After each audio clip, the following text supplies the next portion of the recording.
নমস্কার দর্শক বন্ধুরা, স্পোর্টস অ্যান্ড স্ক্রিনে আপনাদের সকলকে স্বাগত। আমি প্রীতম। এই মুহূর্তে রয়েছি নৈহাটি স্টেডিয়ামে এবং নৈহাটি স্টেডিয়ামে পুলিশ এফসির বিরুদ্ধে কলকাতা লিগের প্রথম ম্যাচে পরাজিত হলো মোহনবাগান।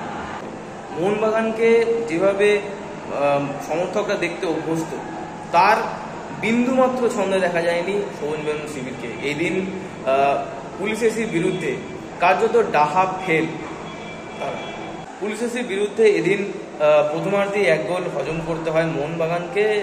গোলটি করেন মোহাম্মদ আমিল এবং তারপর দ্বিতীয়ার্ধে ফিরে এসেও কিন্তু মোহনবাগান একাধিক সুযোগ পেয়েছিল, কিন্তু একটি সুযোগকেও কাজে লাগাতে পারেনি ডেগি কার্ডোজোর ছাত্ররা। এদিনের ম্যাচে সবথেকে সহজ সুযোগ পেয়েছিলেন পাশাং দর্জিতা এবং তিনিও কিন্তু বলটিকে নির্দিষ্ট লক্ষ্যে পৌঁছে দিতে পারেননি। ফলে সিএফএল এর প্রথম ম্যাচে পরাজিত হতে হলো মোহনবাগানকে।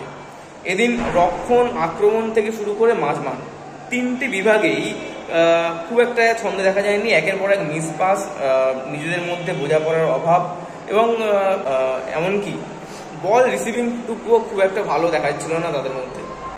এভাবেই চলতে থাকলে মোহনবাগানের সিএফএল জেতা দুষ্কর।